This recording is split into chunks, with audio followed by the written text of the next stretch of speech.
we're back. This is Teresa Barron, your host with the Real Tea Talk. Broker number 2010002720. I give you my information for compliance. I am licensed in the state of Ohio. And today I had to bring her back. We had a conversation and we decided to go with part 2. It's really important because we just could not squeeze it all in, and we want to make sure that we are bringing to this audience, to you all, this information in its completed form. So bringing back my special guest, this is Miss Itzia Johnson. And Itzia, we just had this conversation, but we just have so much more to say, right? Absolutely, absolutely. Please share with our listeners your compliance information so they know they're talking to somebody who is legit. Absolutely. So I'm going to let you take that information and take it away. My name is Itzia Johnson, and my NMLS number is 347895, and I am licensed in the state of Ohio. There you go. So, as I said, I had to bring her back because we got to talk about the money. Absolutely. And we didn't really get to that. We didn't get to that piece. If I am brand new in this market and I'm thinking about, like, I want to buy a house, the questions that I have in my mind are, how much money is this going to cost me? I mean, I'm hearing, big numbers, and what's it going to take for me to actually make this happen? Maybe you can get into a little bit of that and tell us what the programs are. So tell me how I do this. I just want to know, how do I get this done? Absolutely, Teresa. We do have programs. The state of Ohio, we have what we call the city has program, which is the City of Columbus Down Payment Assistance Program. It calls ADDIE, the American Dream. And you can use that for down payment or closing costs. They just increased that to $7,500. Wow, I had no idea. Maybe because of the values going up in this marketplace. So that's important. Let me just mention to our listeners, to all of you who are not in the city of Columbus, because we are located in Columbus, Ohio, dead in the middle of the Midwest. And here's the thing I want you to know is that in your city, these funds are typically coming from federal resources. So in your city, you'll be able to locate, you need to find a qualified loan officer, a professional who can show you the money. Absolutely. And then we have the Ohio Housing, which is OFA. You can use those funds too. Yep.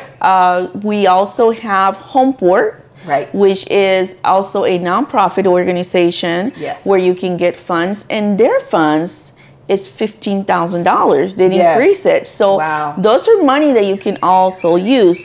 The difference of using the City of Columbus and Franklin County, which is the Homeport, is depending of where the school district is located. Yes. Okay. So inside the city or outside the city is the way that I've always thought about it. Just inside the city or outside the city. So in your neck of the woods, wherever you are located, the key is understanding that there are grant funds, and they call them grants with some stipulations, right? Absolutely. You have to live in the house for 5 years, cannot be rent, and if you do decide to either refinance, sometimes they will subordinate, depending of if you're doing a cash refinance, it's not going to be a subordination. But if you just do it to, maybe you want to lower the rate, lower your term, then the city will be more likely, or Franklin County, have you subordinate, and that way you can go ahead and we're going to talk about that language. Yes. That's big language. She's giving some big words here. So she said subordinate. So she's saying that, and let me just ask you, instead of just assuming, are you saying, when you say subordinate, when we say that word, what does that word mean? It means to step behind. Correct. Step behind. Getting permission. Getting permission and allowing. Step behind. So it doesn't go away. It stays in a position on the property, but it is a step behind. Now, why do they need to put, something that says that they got interest in the property on our property when it's a grant? Tell us about that. Well, in case of default, and you, anytime you're talking about grant, it's going to be stipulations, right? So let's say that for whatever reason the house foreclosed. If they don't have a lien, if they're not on title, then if that property goes into foreclosure, that down payment is not going to be paid. Right. So that is the reason why you're going to have that second lien on that property. But there are ways for that lien to go away, though, right? Correct. Yeah. So let's tell us how that works. Well, spill that tea, girl. Spill that tea. It's two things you can do. Let's say you do refinance and you want to cash out, then you're going to have to pay that lien off. Okay. Okay.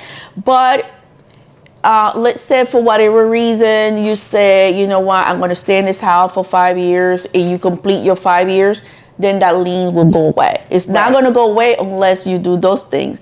You're going to have to stay in the property for that term, or you can refinance and pay back the grant assistance. Right, right. So you can get into your home. I guess we really want to emphasize that the amount of money that you may need, actually, to keep it real, the amount of money that you may need when you are purchasing could be less than what you might need when you are renting. So in our marketplace, maybe a 3-bedroom might run $1,600–1,700, and if it maybe even more than that, maybe $1,800–1,900–, $2,000. So you are normally coming up with first month's rent, right? Yep. And deposit. So an application fee and any proration. Correct. Of the rent. So if that could be maybe $4,000 to $5,000 if you're dealing with a $2,000 monthly rent. Now, if we compare it and we are able to use some of these programs, what are we looking at? It's not that much money. It's not that much money. And then you have to think of all lenders now, because we have to make sure that we're following the Community Reinvestment Act. So it is programs available that each lender has, right? So we have the no money down, 100% financing, no PMI. Girl. We have, if the house is located in a certain area, you'll get $5,000 down payment, $2,500 down payment. Yes. So it just all depends of who you're working with, right? It just comes down to how knowledgeable is that loan officer when it comes to working with our community too. Our community too, right? Right, because not all lenders are familiar with all these programs, and they don't want to take the time to educate and to do the paperwork. That's right. That's right. Because you're doing basically 2 loans. Yes, you have to do that paperwork. Right. You have to submit your loan to underwriting all that. Then you have to submit that paperwork, all that documentation to either Homeport or to the City of Columbus. So you're doing quite a bit. Right. 2 times the work. 2 times the work. Yeah, so a lot of people don't want to do that 2 times the work. So really, I think the message here is that we have to vet. We have to vet who we are working with. And you can't necessarily trust because your friend says on social media, work with this one or work with that one. This person needs to demonstrate, whoever you decide to work with, they need to demonstrate that they can work for you and what you are trying to do. If they're not returning your calls, that's a clue and that's some tea. That means that you may not want to call them back. You may want to move forward. If they don't know what you're talking about when you say down payment assistance, or they act a little funny and say, well, that's not really what I do. May not be the lender that you might want to work. You might not want to work with them. You may want to take a look and see who it is that can actually bring you the value on the lending side and the money side, because that's all critical. Absolutely. Yeah. So listen, we're here to transition. Let me give you just a little bit of additional information, because Itzia is not just a loan officer. She's also a client and an investor. And with that, we build wealth in our community through the investment of real estate, which is why it's critical that we get on here and spill this tea. So talk to us about your latest investment. Itzia, I'm so glad we got you through that. And, Yes, you know, it's exciting because I know Yes. you're doing some things on it. Absolutely. Investment, real estate is the best thing you can do. Girl. You don't, I'm serious, because you built in wealth for you and your family. Yep. But I was like very excited. Had the opportunity to work with Teresa, and I was able to buy a investment property, which is currently rent. Yes. I have it rented. Actually, I went with a program, Yes. which my money is guaranteed Oh, there it every is. month. There it is. I went with the YMCA program. Oh, wow. Yes, the YMCA has a program for individuals that are homeless or, you know, not able to afford the normal rent. So for me, it's always been a passion to help others. Yes. So I could have probably gotten a lot more money Yes. of rent, but this individual that I'm renting, my tenant, it was a story behind it. Right. And I felt into my heart to rent it to her. So needless to say, the YMCA is giving me that monthly payment every month. And I love their program, Teresa, because with their program, if something goes wrong with the property, They take care of it. Take care of it. Awesome. And that is always a big They take deal. care of it, so you don't have to worry about, okay, the tenant is going to leave, the house is going to be destroyed. You go back to them, and they have funds available that will help the landlord with those repairs. That's awesome. That's awesome. I know you were thinking about some of the other programs that you could have worked with. For instance, the veterans. I know Yes. there are programs. There's always a need for housing. Absolutely. And those of us who decide to get into the real estate market, we never have a problem figuring out how we're going to, you know, fill our homes. But Right. we really want to invite our listeners and everyone to consider the idea of investing, because it can really change your life, right? Exactly. It helps you and others. So it's Yes. not about just for us, you know. Right. It's giving back to our community, because Yes. we see that it's so many of us that out here that Struggle. struggling Yes. to find homes. It's non-affordable homes, right? Right. Affordable home is out of the question nowadays. Right. So I use my platform, my ability to being able to purchase an investment property to help somebody else. Yep. And you know, the access is just amazing, because what I pay for it now and what it is Worth already. worth already. You It's wanna like, list it? Yeah, no.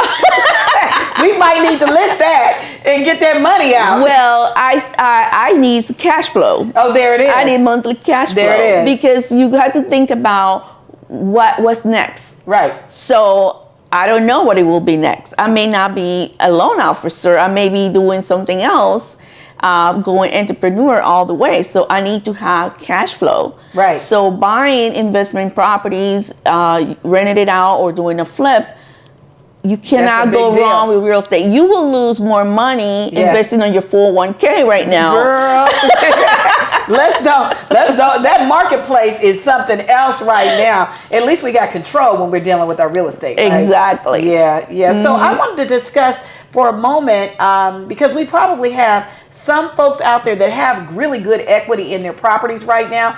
I'm talking about professional people. You know, Exactly. the doctors, the lawyers, folks that, you know, that are in higher level situations, higher level incomes, right? And just have a little bit of conversation about how they can avoid some of the riskiness in the stock market, and maybe consider the idea of getting into real estate as an investment, as a tax shelter, as a way to grow their wealth.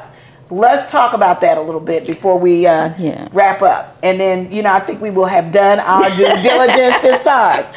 Well, yes, absolutely. Like we're talking about investment. If a doctor, you know, they make quite a bit of 500. Yes, they can invest, buy a multifamily home, rent to, if affordable to others, you know, make it affordable to others. And that way you pay it forward, like we were talking about. So it's not just about let me invest and keep it all, but Right. invest and also give a little bit to. Well, it makes sense because they're not only does their wealth grow as it relates to appreciation, meaning that the value goes up, but it also it supports the community. You begin to control the block. We want to control our block, right? We don't want. We want to make sure that we have what we have and what we need in our communities. So to be able to do that makes really good sense. The other thing is that it's a wonderful tax shelter. Absolutely, and you write can off a speak lot. more about that because Girl. you're being a tax advisor. Yes, absolutely. So I actually just want to be fully compliant and let everyone know that I am an EFIN holder and the owner of a tax service. So therefore, when I speak about taxes, I'm speaking from a professional position, and that I am legally licensed in the United States to complete tax returns. So it is a really good shelter to own real estate because we have depreciation. Right. We can write off. And we can write off the mortgage interest. Exactly, and capital gains. Capital gains are, we can avoid having the capital gains. We can avoid that. Because we can put money, invest in. Exactly. Yes, so there's a lot to know about that segment. So tell us about, this is the last thing I think we'll talk about because I know you've in the past I was very intrigued to hear about your flips, a couple of your flips. So let's talk a little bit about the flip gang. Well, I was blessed. Yes. She said, I'm going to put it that way. Tea, girl. I was Wait a minute. We have to put I don't know. We got to put some spice in this tea. Go ahead. I'm listening. Well, knowing me the way I am, I was at Myers, believe it or not. And I saw this lady with a for sale sign, for sale by owner sign.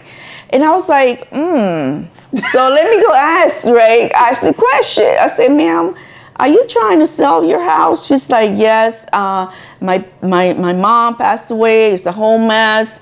And I'm going through probate and all of this. And I just want to get rid of the house. I say to her, really? Those people exist? Give me a second. I'm about to go home, get my husband, give me your phone number, and I'm going to buy your home. She didn't even see it. No, I didn't even see the house, but I already knew it didn't matter to me how it looked. I had the funds available, so I already knew that however the house looked like, I was going to make it. Yes. I was going to flip it, and I was going to get an investment out of it, either by renting it, or either by keeping it, or even doing whatever I wanted to do. Yes, ma'am, my girl. So, needless to say, I had no idea how the house looked like. I was like, oh my Lord Jesus. But went to the house, cute little house, almost 1 acre. Wow. Yes. So, I mean, she doubled up plus. That's a double up plus. Yes. Double up plus. Yes. But it doesn't go without work, though. Let's don't make it sound like it's not an easy. It's like not. You don't just sail on into that. You gotta have some information, and you do have to activate. You really gotta activate. You gotta be educated. You need to be informed about what's going on in your marketplace. Absolutely. And then you go ahead and activate that. So go ahead and share with us a little bit of the work. Yes. So first I have to, of course, put some money into the property. So you got to invest to duplicate your investment. Right. So you had to have money to do it. Right. So I invested about $20,000. That was it.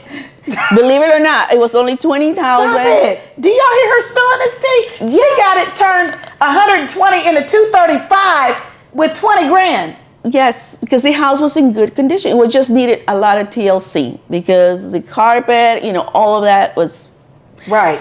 Another thing that saved me, my husband. There it is. Let me put the husband in here. You gotta give credit. He's a handyman. He knows to do a little bit of everything, and having people that can support us when it comes to the roofing, when it comes to having those individuals that can do the work, it didn't cost as much as if I would have to go out there and get a licensed contractor to do all the work. So you know that we are resourceful. So Yes. yeah, that is a part of the community. And it doesn't matter if it's the Black Latinos or if it's the African American Latinos, we know how to get resourceful. And so, girl, thank you so much for sharing Absolutely. that story. Yes. Well, we are so excited and so thankful to have this guest come back and finish up with a part 2. I know you felt the love here. She was really spilling the tea. I'm so excited